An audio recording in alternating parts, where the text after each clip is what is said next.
Thank you, Faith, and thank you, everybody. Welcome back to Sangha Live. This is my third time, I guess, teaching with Sangha Live. Second time teaching a daily meditation, and I really appreciate all the hard work and effort, because I'm also behind the scenes. I see what's going on a little bit, and I just want to show appreciation to Faith and to all the George rather, and all the others at Sangha Live. And it's so nice for me to be able to kind of just slide in and give a teaching, and things go really smooth. And we started yesterday with this week's teaching on the 5 spiritual powers, or more specifically, cultivating the 5 spiritual powers in your life. And yesterday we began with the first of the 5 spiritual powers, which was faith. More specifically, the 3 types of faith. Today we're going to look at effort, or energetic effort. Tomorrow we're going to dive into mindfulness together. Thursday we'll look at concentration. And on Friday, the 5th of the 5 spiritual powers, none other than the spiritual power of wisdom. So today, today is effort. In the Pali language, the word is vidya. And vidya is often translated, or you could even say simplified, as effort. Sometimes you'll hear the translation energy,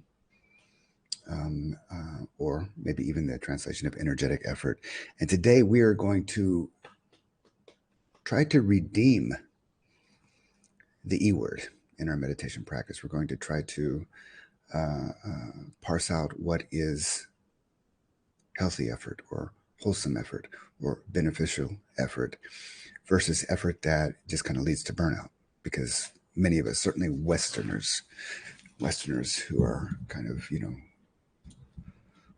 we're fed the milk of effort from our mother's breast. That's really kind of, we're educated that way. We're set on a career path that way, and effort certainly takes us far, but it can also lead to burnout. And when you bring that type of effort to our meditation practice, we need to be careful. So let's look at what effort is. Now, first I'll say that from the Buddhist perspective, effort is essential. In fact, effort, or vidya, is on so many different Buddhist lists, the teaching lists. It's in the Eightfold Noble Path, specifically right effort versus our misguided effort. It's in the 5 controlling faculties, those faculties that we develop in our mind that determine the rate that our practice progresses. Super important. It's one of the 5. It's also in the 7 factors of awakening, the 7 factors of enlightenment. So as we are on this developmental path towards awakening, around the 4th stage of insight knowledge, these factors, kind of the end of the 3rd phase, certainly the 4th stage of insight knowledge, these 7 factors of awakening begin to awaken and come online and strengthen and balance. Effort is one of the key ones there. And effort is also in the group that we're working with this week on the 5 spiritual powers. In fact, it's the 2nd of the 5 spiritual powers, vidya, effort. But we have to, like I said before, we're going to redeem what effort means here. And then I'm just going to give one very simple definition of it for us to practice with. Because often effort, you'll hear, certainly traditional Buddhists, whether they're, Buddhists from Asian or traditional Buddhist countries, or Westerners who've kind of adopted teaching Buddhism. If you're more of a traditionalist, you'll hear a lot about effort. Nothing happens with effort. All great things can only be gained through effort. And oh my God, there's a truth there. Let's not throw out the baby with the bathwater. There is a truth there. Western teachers, certainly teachers that are a little bit more kind of progressive, postmodern, Western meditation teachers who work a lot from, let's say, in adjacent to the mental health professions, or even in the mental health professions, they really tone down the effort talk because, it leads to burnout and stuff like that. So we need to just kind of get a clear understanding of what effort is. And I'm sure many of you here have heard the story of the Greek mythological story of Sisyphus. I won't go into the whole story. It's a beautiful story. It's a really, really great story, but I won't go into it here. But you can certainly imagine the image of Sisyphus when he received his punishment because he was a bad boy. He was cheating the gods. He was cheating Zeus. So Zeus punished him to push a boulder, a giant boulder, up a hill, up a mountain. And as he would get to the top of the mountain, he was condemned. This part of the punishment was he would slide back down and have to push that boulder up and up again. He built his muscles. He got strong. He'd get right to the goal, slide back down like a cruel game of snakes and ladders. If you ever played that when you were a kid, you get right to the top and you hit that snake or that slide that takes you back down to the beginning. Oh my God. And poor Sisyphus, not poor Sisyphus. He was a bad guy. He was cheating a lot of people. That was his punishment. But nonetheless, poor guy, he was condemned to an eternity of futility. Not just passive futility, but active, pushing that boulder up the mountain. Have you ever felt like that? If it was Zoom, I could see how many hands are there, but I'm just assuming that some of you in your meditation, sometimes it feels a little bit like a Sisyphean task. Anybody? Virtual hands? Yeah. Have you ever felt that in life or at work or at home, or if you're a parent like me with your kids? Oh my God. You're pushing the boulder up and then slides back down. You're pushing the boulder up, slides back down. And sometimes our faith can really get worn out. Sometimes it takes a long time before we get a verification. Yes. Great. It takes some time before we get a verification that, okay, this effort, it's worth it. Now, if you're applying effort like Sisyphus, then that's what leads to burnout. Because like I said, Sisyphus was condemned to an eternity of futility. So when it comes to our meditation practice, of course, this is not the type of effort we're talking about. Even though many of us here can probably, Holly Stop It says, I'm like Sisyphus. Yes, me too. Hello, my name is Miles, and I'm a recovering Sisyphus. Hi, Miles. Hi, Holly. Yeah, that's how it is. And sometimes we have to go too far to kind of understand where that line is. Some of us, that's the way we learn. I'm not saying that everybody, but some of us, that's the way we learn. We burn ourselves out. We go, okay, it was a worthy effort, but it was just applied the wrong way. So what we're going to do is we're going to look at the traditional definition of effort from Buddhist psychology and use that as our guiding principle for today's practice. Certainly as a spiritual power, effort as a spiritual power. So the term effort is found in Buddhist psychology and is as a mental factor and is defined in specific ways. So I'll just say a threefold definition today. It's defined by its characteristic. So when we kind of get the characteristic of effort, then we're going to be able to kind of get a better idea of what it is. It's defined by its function. How does effort function?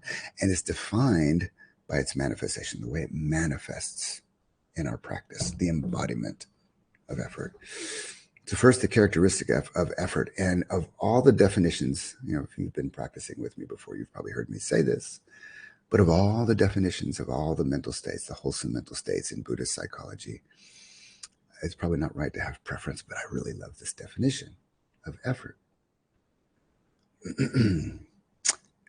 According to Buddhist psychology, energetic effort, vidya, is defined as having an enduring patience in the face of difficulty and suffering. Having an enduring patience in the face of difficulty and suffering. I'm going to let that in. Effort is defined as having an enduring patience of difficulty and suffering. Having enduring patience in the face of difficulties and suffering.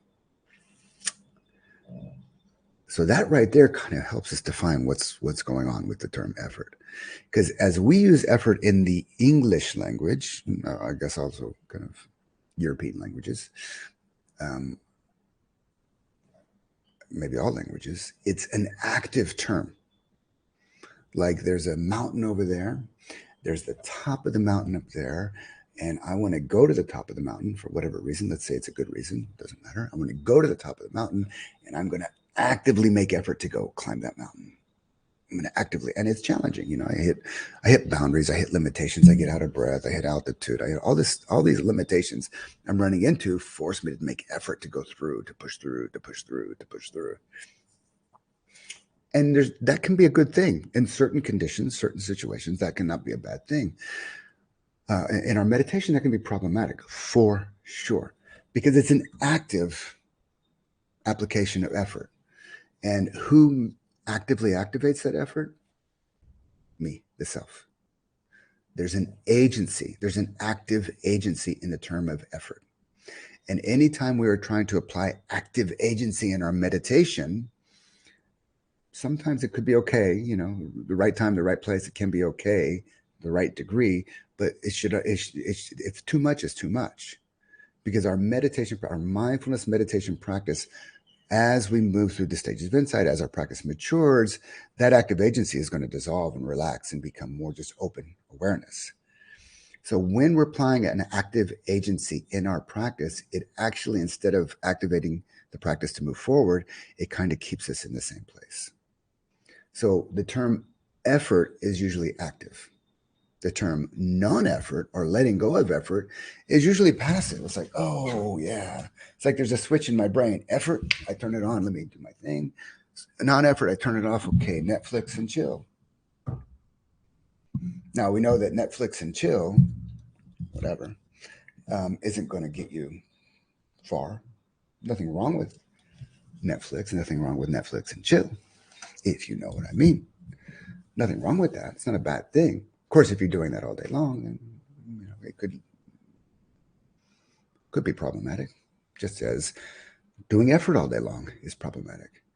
It's not. It's doing effort all day long is problematic because it's active. Not doing effort all day long is problematic because it's passive. And this definition of the characteristic of vidya, energetic effort, an enduring patience in the face of difficulties and suffering, is neither active nor passive. Okay, do you get that? This is important. When our those moments when our meditation is coming together, and it's just stable, and I'm fully mindful, and the effort is kind of effortless, and I'm there with the experience moment by moment, breath by breath, or whatever it might be.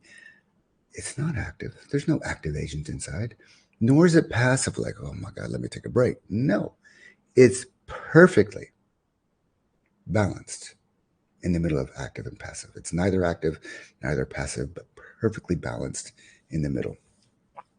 Active being kind of egoic activity, passive also being egoic activity. Beautiful definition. The characteristic of vidya, to have enduring patience in the face of difficulties and suffering. We'll come back to that. There's two more parts of this definition. The function of effort is to support the mental state. If you ever go to Amsterdam, I'm sure many of you have. Maybe you're even in Amsterdam right now. There's the grachts, the canals, and it's built on a sandy foundation, Amsterdam. And sometimes these tall Dutch buildings that are kind of on a sandy foundation along the gracht, they start to kind of lean in towards the gracht. So they have these like big beams, these big wooden like railroad ties, but these huge beams that are kind of supporting the building here, so it doesn't fall. That's the function of effort, is to support the mental state. When you're practicing in a way that has an enduring patience in the face of difficulties and suffering, and in those middle of those difficulties and sufferings, our mind is wobbling, destabilizing, kind of starting to fall apart. I'm trying to hold it. When we take a moment and just kind of, okay, let me be patient with this challenging situation. Let me be patient in this moment of difficulty, maybe even suffering. Let me be patient with that. It's like it shores us up. It shores up the mind. It supports the mind, holds it into place. That's the function of effort. That's the function of vidya. The manifestation, the way that this spiritual power manifests in our practice is to have, or it manifests as a bold and courageous mind. That when we are facing challenges in our practice, when we're facing difficulties in our practice, when we're facing, oh my God, suffering, physical, mental, emotional, energetic, psychological, whatever, suffering in our practice, and we can be patient, and that patient endures. In the face of that suffering, our mind manifests as a bold and courageous mind. This is the definition of energetic effort. This is the definition of vidya from Buddhist psychology. And these threefold definition kind of, if you reflect for a moment on this definition and your meditation practice, you'll see that this is the phenomenological expression of what energetic effort is. Challenges are going to come up. We're going to sit now, let's say in another minute, we're going to sit together. Sooner or later, most likely sooner, but sooner or later, challenges are going to come up. Sooner or later, you're going to hit the edge of your comfort zone simply by activating mindfulness. It just activates the process. That process expands us. That expansion leads to the edge of who we are. The edge of who we are is between, it's comfortable to me, and it's uncomfortable. So you can hit the edge of that. And in those moments, when things are challenging, when things are difficult, maybe things are physically painful, maybe things are emotionally, psychologically, mentally painful, maybe there's some suffering, more or less. At these points, it can be helpful to give yourself a little loving kindness, a little forgiveness, really take it easy on the self-care. But ultimately, to pass through, our patience needs to be cultivated in a way that it will endure longer than these challenging moments. This too shall pass. That is the definition of effort, according to Buddhist psychology. And it's a beautiful definition that we can apply directly to our practice. Okay? So what we're going to do now is we're going to practice together. I'll give a short guided meditation, then we'll come out at about 15 till. Any questions that might have come up in this talk, maybe kind of, shelve them and keep them ready for afterwards. I'll answer some questions or do a little dialogue. You can write it in the chat or come online. And and then we'll, at the end, we'll also see if we can't apply how this definition of effort relates to our daily lives. Okay? So let's sit together, finding a comfortable position, but not too comfortable. That would be too passive. Finding an energized position, upright, but not too energized or too upright. Holding the body, that would be the other side of effort. Notice right now in your experience, am I being active just in the sitting posture? Maybe slightly, subtly overactive? Or am I being passive? A little bit too much on the chill side in my sitting posture?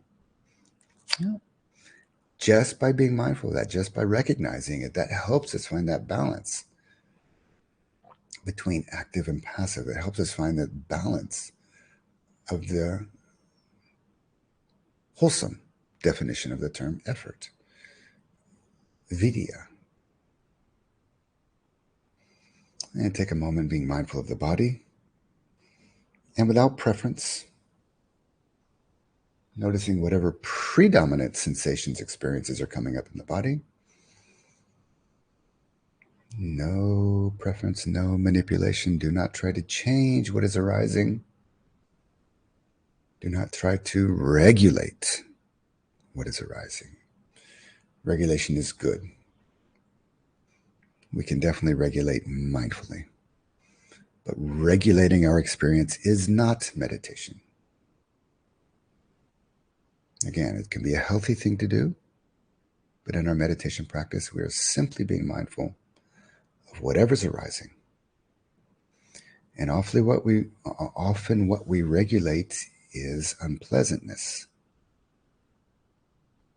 in mindfulness-based meditation. If unpleasantness is arising in the body or in the mind, we simply know it, know its qualities and characteristics, and continue to observe what happens to it. Should the unpleasantness become more intense, hello, effort, patient, patiently enduring unpleasantness, patiently enduring difficulties, patiently enduring challenges in the practice. That is the definition of effort. So, should unpleasantness or challenging experiences arise in the body, arise in the mind, arise emotionally, energetically, remind yourself that this is the moment to apply healthy effort, not actively resisting, not actively trying to control, not actively avoiding or running away, and certainly not actively indulging, but just openly allowing, accepting, knowing the experience,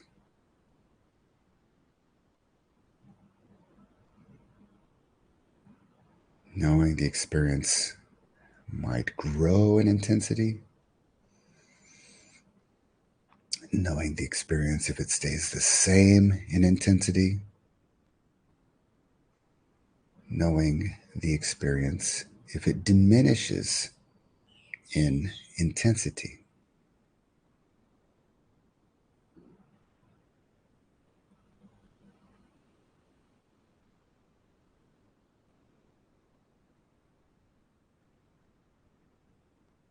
And enduring patience in the face of difficulties and suffering. No difficulties, like the mind wandering away. No suffering in the mind or the body. No problem. Who needs effort?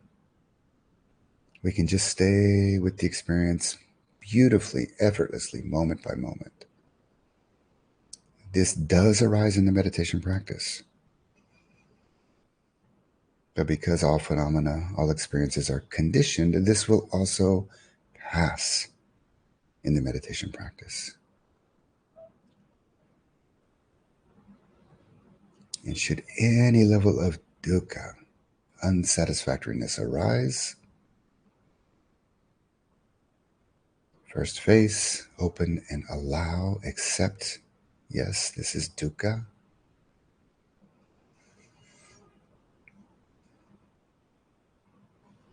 And neither actively nor passively meeting it, but simply allowing and having an enduring patience with the dukkha. With each breath, in each moment, moment by moment, breath by breath.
Bringing your mindfulness back to the body.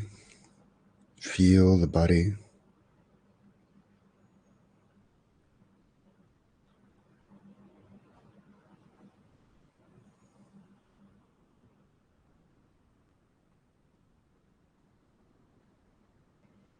Bringing your mindfulness back to the breath.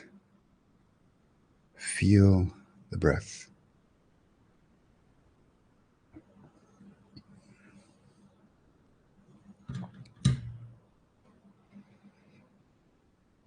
And bringing your mindfulness to your current mental state.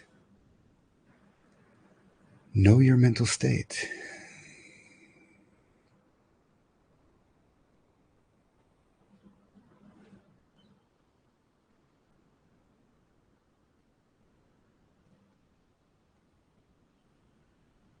Being mindful of this space on the inside.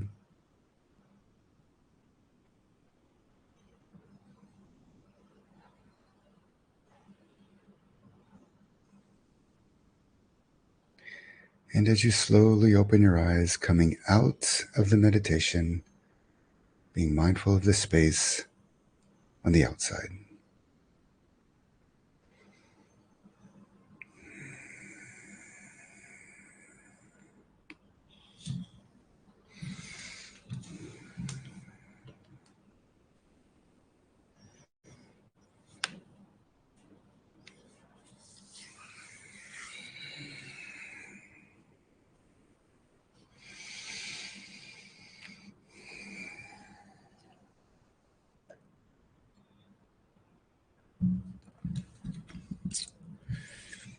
So we have a little time, less than 15 minutes for some questions or dialogues. But before, I just want to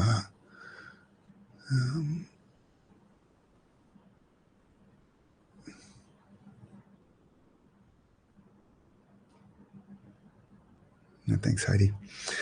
Before going into the questions, I just want to mention about Sangha Live and the great work that they're doing here.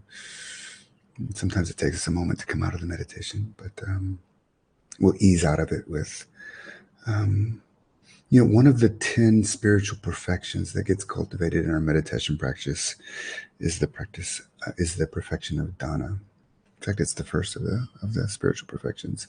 Dana simply means generosity.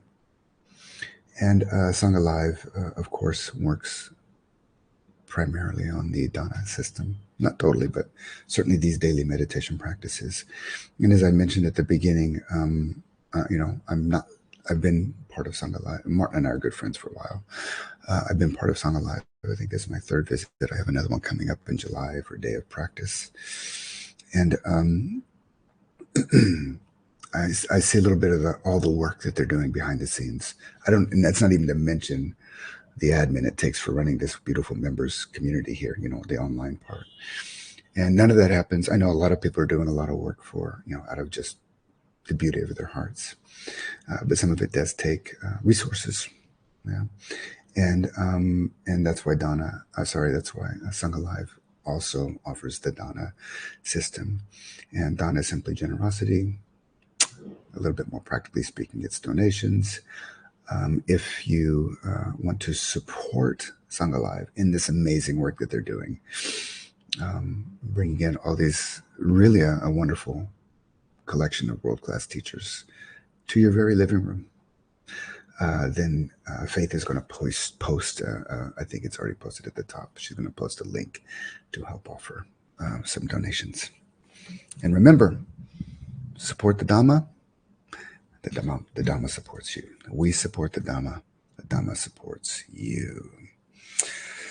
So that being said, we have a few things to look at here. So again, if somebody wants to come online with me and dialogue a little bit, please raise your hand. There was one left over from yesterday. I'm sorry, I don't remember who it was. I kind of gave a quick answer just based off of what was written. But to give a better answer, we needed to go into a little bit of a dialogue to figure out what's phenomenologically happening. So if somebody wants to come in, just raise your hand and we'll bring you in. Until then, Heidi has a reflection here. She says, please, can you speak, if able, about the neurodivergent experience? Okay. In my case, as only recognizing myself, sorry, in my case, as only recognizing myself on the autism spectrum in middle age, I have experience of having been conditioned to tolerate discomfort to the point that I allow harm to come into myself because I have not seen or understood healthy boundaries. That's a beautiful insight. I'm sorry to hear that, but it's wonderful that you see that. I have lived putting in great effort all the time for years to the point that I've suffered major burnout from which I am still recovering 4 years later. Yeah. I am now learning how to find balance where I put effort and where I tolerate discomfort. But it is like training an old dog new tricks. Indeed, it is. I find it hard to trust myself, and anxiety remains high. Your definition of the neutral space in this feels very important. Yeah, Heidi, yeah, thank you for sharing that. And there are times in the practice where self care is priority. And when self care is priority, we just don't even worry about effort. Take care of yourself, whatever you need, especially if you're recovering from some burnout, and which are basically just bad habits of the mind, and some of them are incredibly subtle. Um, Tomorrow we're going to talk about mindfulness, but mindfulness is the key in terms of really seeing, understanding, and knowing what's happening. And the more that we see and understand, the more that we will know. And when we see unhealthy habits, patterns, or conditioning that we've all taken on, there's nobody's exempt here. That's the beginning of the change. So I don't know if that helps. We might have to talk a little bit more, but in this case, if we apply effort, every time that you see that habit coming up, just see it. Just like accept it, be with it, and just stay with it. That habit's there. It's got a certain contraction in the mind. It's got a certain energy in the body, and it's got a certain momentum behind it, a certain karmic fuel. And when you can differentiate your awareness and observe it, not identified as it, but differentiated observation, mindfulness, that karmic fuel will gradually defuel, and you will move through sooner or later. Thanks for sharing that, Heidi. Let's see. Next question. Thank you, Miles. I need to leave early today. Okay, thank you. Well, I really appreciate this teaching and clarity. The metaphors convey the teaching. Really appreciate this song alive. Thank you. Yes. Here's a question from Lisa. Okay. What can you do when you are fed up with effort? Yeah. When you are just too tired. I'm in one of those moments with pretty much everything seems. Oh, sorry, I jumped away. Well, pretty much everything seems to be going wrong for me, including failed surgery. I'm sorry to hear that, Lisa. I've had enough with having to be resilient. Well, the thing is that resiliency is also not something we do, that we have to do. Resiliency is something that just is or isn't. We all have our limitations in resiliency. And, like I said before to Heidi, self care, in moments of self care, then drop everything else and just take care of yourself. But if we go back to the definition of effort, just an enduring patience, to really have a patience with to really have patience with the situation in a way that will support us and help to endure a challenging situation, we first have to fully accept what's going on. And in that acceptance, there's often a surrender. Yeah, okay, this is happening. I'm going to let it happen. And we may need to cool it for a while when we let things happen. It's like when you're sick and you're kind of making it through the day and you realize, no, I'm getting sick. And then you lay down and just let the sickness come. You might have to stay in bed for a few days, to let the virus or whatever it is run its course, a flu or something. But there's a long term to this. And the bad news is that dukkha secha, suffering, unpleasantness, unsatisfaction in life exists. It's unavoidable. We can't avoid it. Most of the suffering that we have is because we're trying to avoid that or wrestle with it or control it. We just have to accept when it comes. Don't go looking for it. Just accept it when it comes. And that may mean that we kind of go offline for a while and we just recover, repair, recuperate. But no matter what we're doing, we can always be mindful. And no matter what we're doing, we can always practice being patient in the face of difficulties and suffering. And certainly, when we can't be patient, when we reach the end of our rope, okay, accept that. Yeah, be patient with that. Yeah, I'm done. I'm done here. Just be patient with that. Thank you, Lisa. Savina says, hello. Why all the Tibetan monks in the movies meditate on sound and you, Miles? I don't know that all the Tibetan monks meditate on sound. I'm not sure what your question is. Are you talking about the chanting or whatever? Sound is the phenomena. Everything's phenomena. So whatever the object of observation, whatever you're being mindful of as an object of observation, it's a phenomena. It's a physical phenomena, or it's a non-physical phenomena. Sound is a wave that touches the physical part. That's physical. So physical phenomena, they're all conditioned phenomena. Everything is conditioned by impermanence, unsatisfactoriness, and non-self. When the eye of insight opens, when you progress to the fourth, fifth stage of insight knowledge, you begin to see that directly. So it doesn't matter if you're meditating on sound, or you're meditating on the breath, or you're meditating on sensations, you're meditating on mental phenomena, thoughts, images coming up. It does not matter. You will see vipassana, contemplation. You will contemplate the three universal characteristics of anicca, dukkha, and anatta. If sound works best for you, go for it. If the breath works best for you, go for it. Pick a method, certainly early on in our practice, maybe even for a long time. Pick a method, a technique, stick with it until you get grounded. Then you can float around and be free with whatever's arising. Clive says, can you reiterate the three aspects of effort? Yeah, it's a threefold definition from Buddhist psychology, and the first is that the characteristic of effort is to have an enduring patience in the face of difficulty and suffering. That's the characteristic. The function of effort is to support the mental state. When we start to wobble, patience really just kind of holds us in place. And the manifestation is to have a bold and courageous mind. Wow, the questions are flying now. Yesterday we had very few. Today we have a lot. Jonathan says, when did Buddha speak about the 5 strengths regarding the Eightfold Path? What is the difference between right action, right effort? Happy to come online. We only got 3 minutes left. First, I don't know when the Buddha spoke about it. I'm sure it's somewhere in the suttas. It's not I'm not a scholar, so I can't find the exact place of that. Most of the Buddhist Dhamma teachings I got in the midst of practice, and then to a certain amount of my own research study, but reading. But I don't know. I'm not a scholar, so I can't quote. The difference between right action and right effort. I think right action and right effort are both the same thing, or the same thing. In